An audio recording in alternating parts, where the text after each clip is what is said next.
bandeko bandeko nanga na kati na nkolo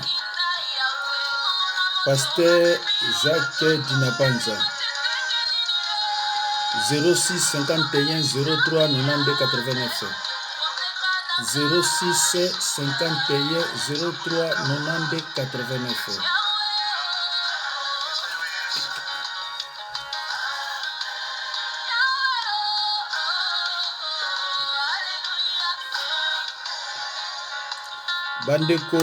bandeko nanga na kati na nkolo na ye lisusu bandeko il fallait na récupérer ba mateya nyonso on a kala ke kokota na ba video eza liboke.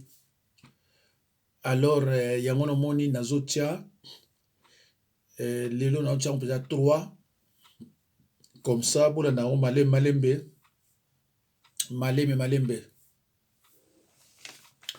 Alors ekofongola bato ebele miso, les jeunes serviteurs, des évangélistes, des jeunes pasteurs oyo bazana ba erreur, ba faute grave na bato yo bateya bango basala ba cours biblique te, ba musupe bazana milimo santu te, alo bateya bango makamuka lokuta. C'est pour cela mes chers frères et sœurs na kati na nkolo bo découvrir l'enseignement oyo eza correct. Na yambaka ndeko moko mwasi awa na ndako epananga tango tozosola na ye abinanga pasteur na bango ayebisaki bango ke baboti bazali banzambe ya se. Nayebisi mama wananga biser wana nkristo nga bite oyo babengi pasteur akolo balikama ndenge wana te. Abi papa nazokata nzambe penza pasteur na biso ke baboti baza banzambe ya se. Mais Bible zo bana biso yango te. C'est pour cela bandeko na mesana toujours kotia ba verset biblique. Ndeko na ngai na lobaka le nyonso soki yo kolandaka nga oko découvrir makambo ebele oyeba pe makambo ebele obando yeba déjà ke oyo azani mosala nzambe te, oyo aza mosala nzambe obanda koyeba ngo kaka à travers parole. Mais ozolanda mutu moko yo moko yebi déjà ke oyo azate mais ozo kolanda toujours pourquoi. Eza pasi bandeko na ngai na kati na nkolo. J'ai essayé de faire comprendre la sœur, mais abi non pasteur ayebisa biso ka ndenge wana. Ngai bon ma sœur okende église dimanche. Yebisa pasteur na yo apesa yo numéro na ye po pesa ngango. Mais bandeko nde bino boyebi soki nga na sengi numéro ya pasteur alingaka te. Et pourtant na yebisa ki sœur wana bi oyo babengi pasteur akolo bano le kwango te. Akolo bano yango te ke baboti baza banzambe se. Parce que tomoni baboti bakoko ba mama ba papa bazo pesa bana ba kindoki tina niveau bakoko. Or ke nzambe akopesa mutu kindoki te. Tozo mona ba viol ba papa bazo violer bana bango. Mais yo benye nzambe ya se. Tozo mona ba mama nde bazo kotsa bana ba baladi po bana babota te ba mama. Mais yo zo benga ye nzambe na se. Alelo okoyeba ke baboti bazaka banzambe ya se te. Mais Bible lobi na biso boye. Honore ton père et ta mère. Tosa papa na yo na mama na yo tosa bango. Parce que bango nde mutu baboti yo. Mais baza banzambe ya sete nzambe aliaka mutu te na kindoki. Bomona mama na bazolanda ye ale mwana ye. Tata na bazo bamba ye mabanga a violer mwana ye. Mais ndeni yozo benga ye nzambe ya se. Ndeko na ngai soko yoki mateya oyo. Yo moto luka mapamboli. Tia yango na profil ya Facebook na yo. Yo moto luka mapamboli ndeko nanga ya mwasi ndeko nanga mobali. Leki nanga mwana nanga. Yaya nanga. Tia yango na profil na yo. To panza yango na batu 10, 20, 30. Ozo luka nzambe agir na famille na yo. Pe ako agir. Panza yango partager. Mapamboli to luka yango. Po batu ebele pe o bayebi ke nzambe aza baboti baza banzambe asete o ya yebi ke bazaka ba nzambe ase ayeba lelo ke baboti bazalaka pardon toza 1h15 hein eza ba heure na sa ba vidéo na siko toza 1h15 naza fatigué. Alors bandeko nga naza moboti, j'ai des enfants mais naza nzambe asete. Naza nzambe ya sete. Je suis un serviteur de Dieu, un instrument que Dieu utilise. Alors bandeko na ngai 2 Pierre 1:20 à 21. Tokotanga na 2 Pierre 1:20. Balobi boy, aucune prophétie de l'écriture ne peut être un objet d'interprétation particulière. Tango yo tangi lo banzambe o interpréter ngo ndenge kaka yo moko o lobi kaka ndenge batangi o bibisa ngo ndenge wana. Eza ba parole inspirée. C'est pour cela balobaka jamais la Bible dit ceci. Parce que eza ba parole inspirée. Alors, dans Matthieu 15:6, Bible vous annulez ainsi la parole de Dieu au profil de votre tradition. Liloba nzambe bozo yango bozo mango ndenge mosusu pona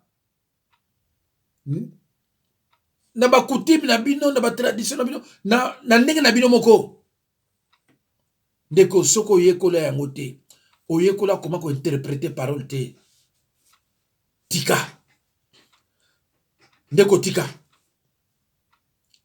Nulle part na Bible. De Genèse jusqu'à Apocalypse. La Bible nous enseigne que baboti basali banzambe ase. Verset wana esate. Soki yo zo kanga. Pasteur na bino insista ka lobela bino ngo. Pesanga adresse téléphone na ye na adresse ya église na bino kombo ya église pa ibosa melaka. Pesanga ngo. Yebisa pasteur Jacques Dinabanza alobi baboti bazalaka jamais banzamba se. Parce que Bible zo lobela ngo na Ephésiens 2, Ephésiens 6, Ephésiens chapitre 6 verset 2. Bazo lobela clairement honore ton père et ta mère. Donc tosa baboti na yo, papa na maman tosa bango. Quel que soit âge na yo, tosa bango.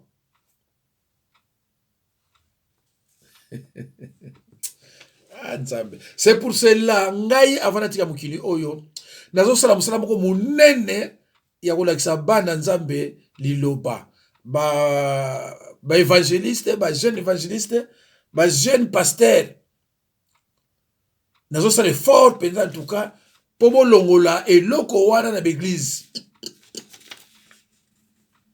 Le commandement d'honorer son père et sa mère apparaît souvent dans la Bible. Exode 20:12, Deutéronome 5:16, Matthieu 15:4, Ephésiens 6:1 à 3.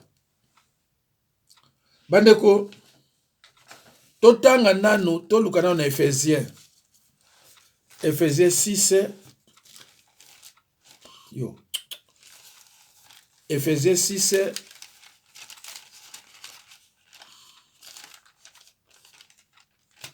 Ephésiens 6, 1 à 3. Galates, après Galates, Ephésiens. Voilà, Ephésiens 6, 1 à 3. Je lis au nom de Jésus-Christ. Enfants, obéissez à vos parents selon le Seigneur, car cela est juste. Ça, c'est 1. 2. Honore ton père et ta mère. C'est le premier commandement avec une promesse. Verset 3. Afin que tu sois heureux et que tu vives longtemps sur la terre. Balobi na yo to ça, soko lingi o vivre longtemps. O sala mikolo ebele na mokili oyo ya se. To ça baboti na yo. Laisse bango respecter bon makambo tout. Parce que ozana mokili oyo pona bango.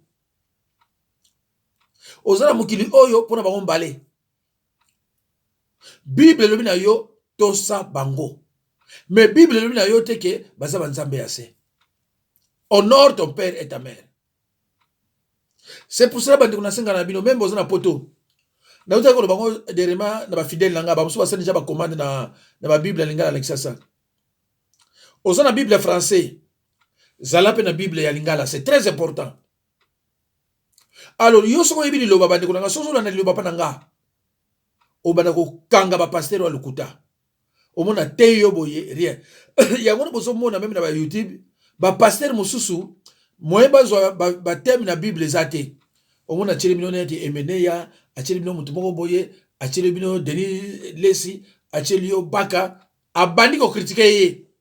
A bandi ko lo asaka bote parce que ayebi ke bino bozo ba zoba, boko landa ba buzoba wana. Ye ayebi yango.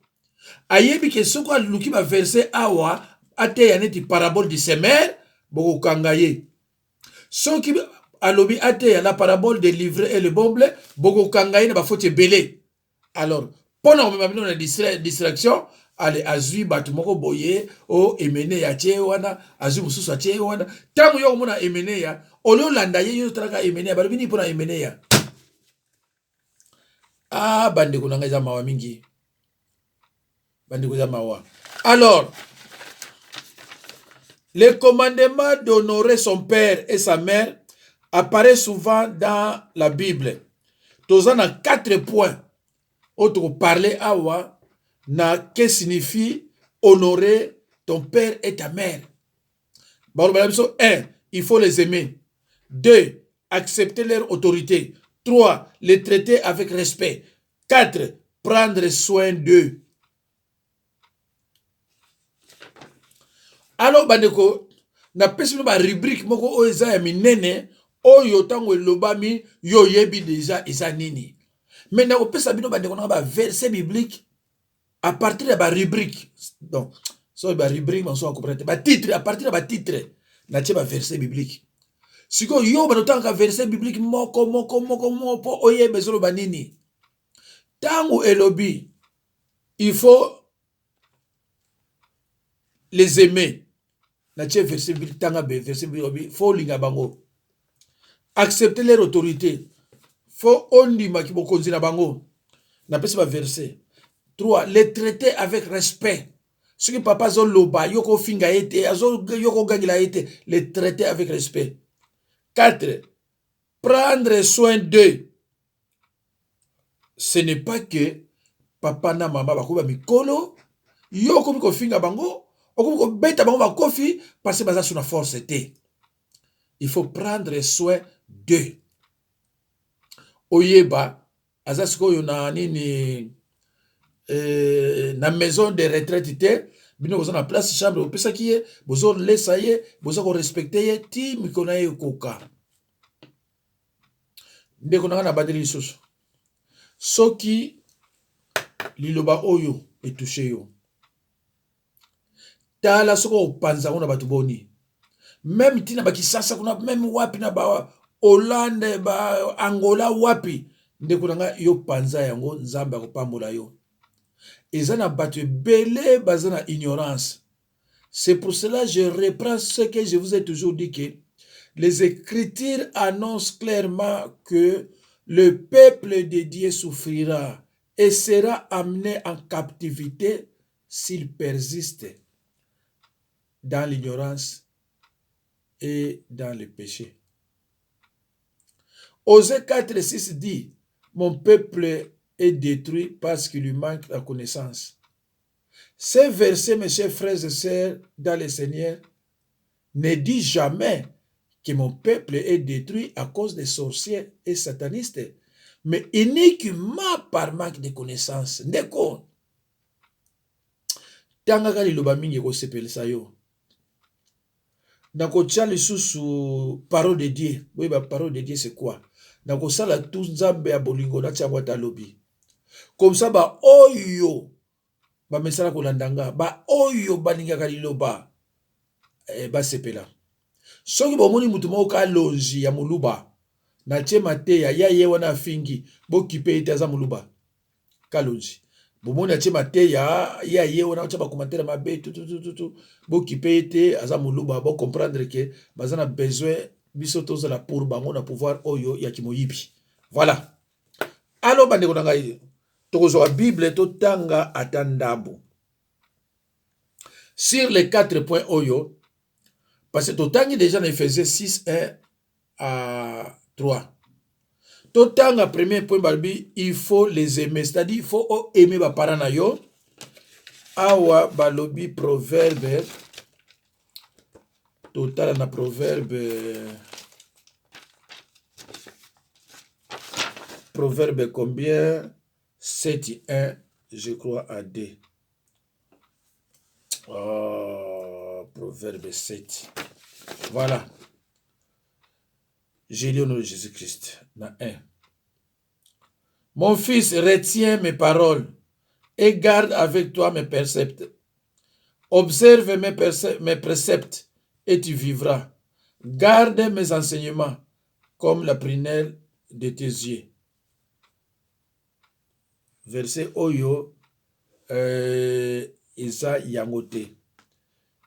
Mon fils, retiens mes paroles et garde avec toi mes préceptes. Voilà. Isa Yango. Mon fils, retiens mes paroles et garde avec toi mes préceptes. 2. Observe mes préceptes et tu vivras. Garde mes enseignements. Alors, autre zoloba, Isa parmi na 4 enseignements, il y a Biblia. Alors, bandeko totala nanu na proverbe 23. Oh là.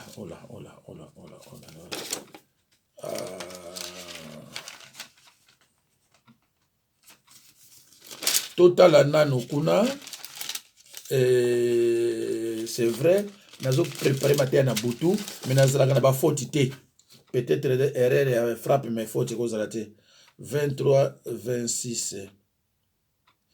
Alors, proverbe 23 26. Mon fils, donne-moi ton cœur et que tes yeux se plaisent dans mes voies. Proverbe 23 26. Total proverbe 17. Proverbe 17. Proverbe 17, 6. Proverbe, ah voilà, c'est ça. Il faut les aimer. Bah, verset, on a le bain à liboso, na tanya mote mena ozonga sima. Proverbe 17, 6. Les paroles distinguées ne conviennent pas à un insensé. Combien moins à un noble les paroles mensongères. Les enfants des enfants sont la couronne des vieillards et les pères sont la gloire de leurs enfants. Alors bandeko, il faut na bandelana nous ba on a le bagina bino bon na zonga ce soir malé ba tozana biso pe na moi temps.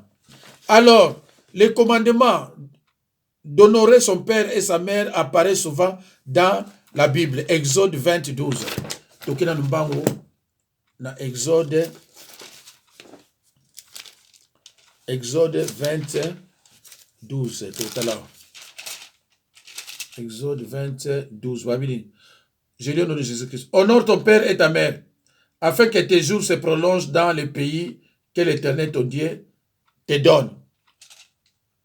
Alors, bandeko, boyoki ndenge balobi awa na Exode. Alors, toke na Deutéronome. Deutéronome 5, 16. Deutéronome 5, 16, balobini. Deutéronome 5, 16. Voilà. J'ai lu au nom de Jésus-Christ. Honore ton père et ta mère comme l'Éternel, ton Dieu, te l'a ordonné, afin que tes jours se prolongent et que tu sois heureux dans le pays que l'Éternel, ton Dieu, te donne. Voilà. Alors, na Matthieu 15. Matthieu 15, 4. Matthieu 15, 4. Car Dieu a dit, honore ton père et ta mère, et celui qui maudira son père ou sa mère sera puni de mort. Ndeko ba verset nyonso nga natangi awawa mpo na koyebisa bino ke baboti baza banzambe ase te, me na oyo nyonso totanga balobi tosa baboti na yo, tosa papa, tosa pe mama, bango mibale tosa bango, même okomi na âge nini, même okomi na 80 ans, soki papa na mama baza en vie, yo kotosa bango, parce que bango bakobengo kaka mwana biso, yo mpo kobenga bango kaka baparent. Mais soki yo betaka mama na yo to betaka papa na yo, yeba yango soko bondeli bango te au moins lifelo. Botanga ba verset on apesi bino Exode 20:12, Deutéronome 5:16, Matthieu 15:4, Ephésiens 6, 1 à 3. Bon, mona bakomi yango na kati. Soki yo betaka mama na yo to tata na yo to fingaka bango to kipaka bango te, ndeko na ngai eza baenseignement ya nkolo okende nango na lifelo. Alors nazwaki bapoint mine nalobaki na bino. Point ya liboso, il faut les aimer. Point ya mibale, accepter leur autorité. Point ya misato, les traiter avec respect. Point ya mine, prendre soin d'eux. Alors tozwa point ya liboso, il faut les aimer. Proverbe 7, 1 à 2. Il faut les aimer. Proverbe 23, 26. Il faut les aimer. Proverbe 17, 6.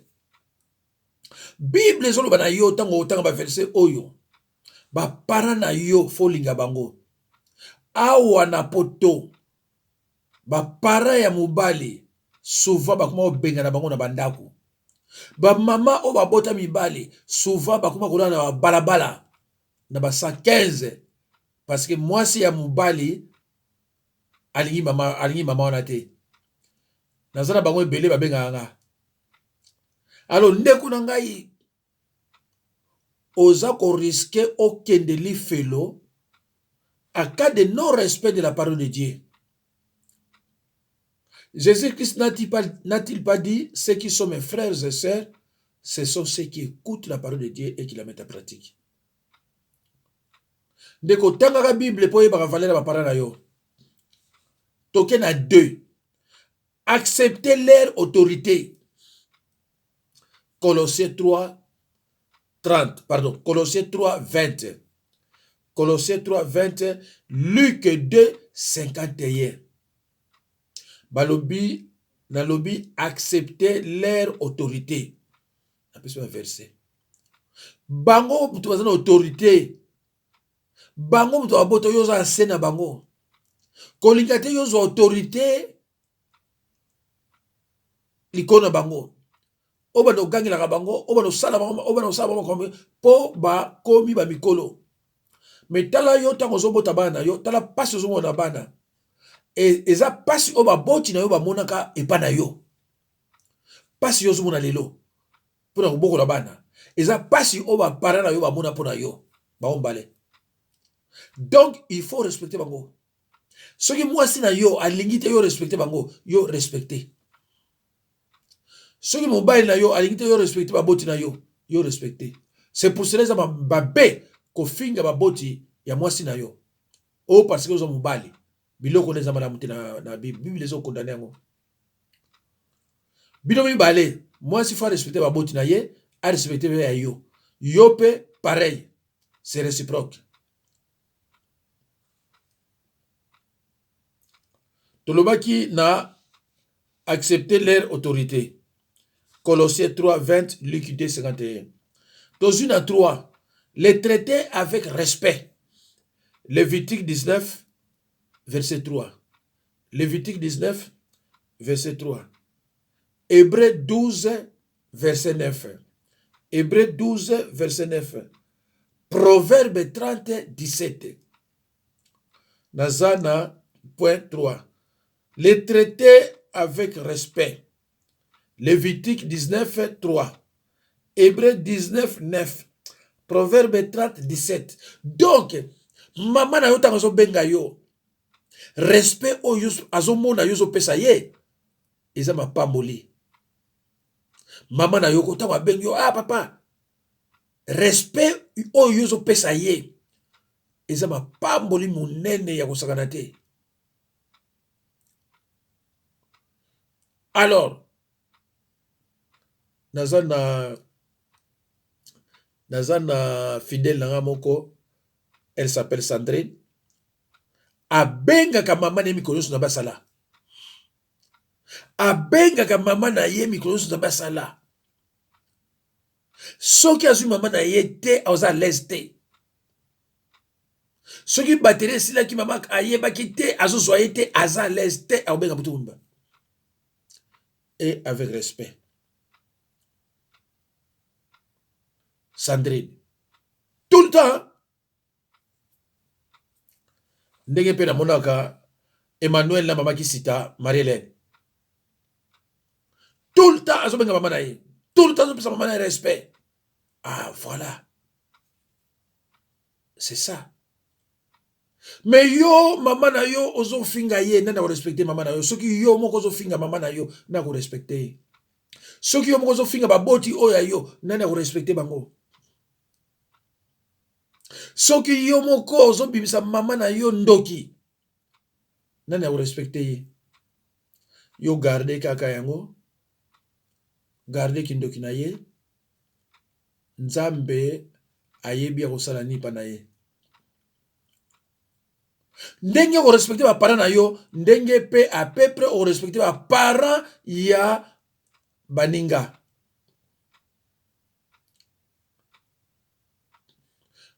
Voilà. Alors, to qu'est-ce qu'on a point 4? Na point 4 balobi prendre soin d'eux.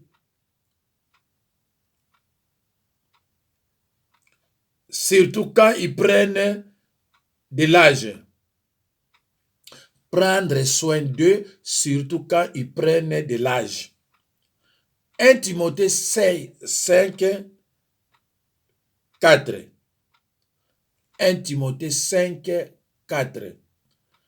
1 Timothée 5, 8. Jean 19, 25 à 27. Jean 19, 25 à 27. Badeko, nalobi bien. Point 4. Prendre soin d'eux, surtout quand ils prennent de l'âge. Soki bako ba mikolo ya mikolo. Ozoye ba ke siko ba parents nanga kalate bazo kende pa ito uta. Il faut l'accès bolingo yasuka. Il faut les sakaye. Soazana ki sasa fotine la kaye mbongo. Même soazandoki. Fotine la kaye mbongo. Faut les sakaye. Nzambe azomuna oyo sala. Nzambe azomuna oyo sala. Satape azomuna oyo sala. Omuna sata zoluka yo zolemba na yo. Alors, mes chers frères et sœurs, nazo bandela muke biloko oyo po ekoyede bino. Le commandement d'honorer son père et sa mère apparaît souvent dans la Bible. Exode 20, 12. Deutéronome 5, 16. Matthieu 15, 4. Éphésiens 6, 1 à 3. Alors, dans le bain nabino, tozwaki 4 points.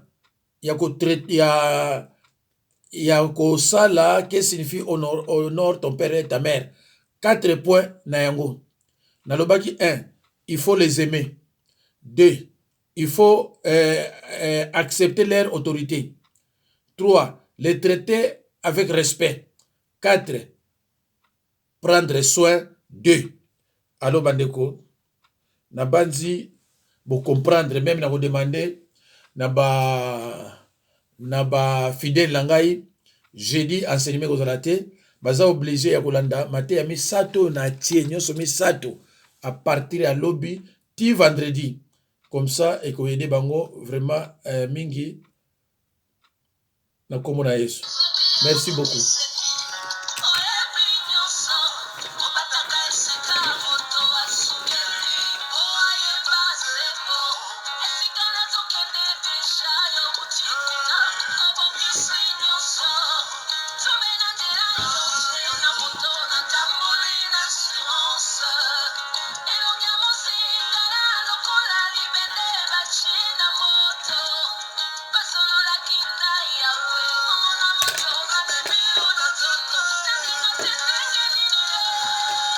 Nzambe apambola bino mama kapinga Marie-Jeanne, Nzambe apambola yo olanda mateya okaba yango pe. Alors évangéliste Thierry, mbote mingi na frère Christopher, mbote mingi na frère Dimonde, mbote mingi na frère Séraphin, mbote mingi na ba frère mususu na tangi te, na bosani pete mama Anna, mama Kisita, mama Matondo, papa Makwiza, disciple Makwiza, papa Maïza Nani Castel, merci ba fidèle nanga, misuna tangi bino te me problème ya te, Nzambe apambola lobi na usala mususu. Au revoir et à la prochaine.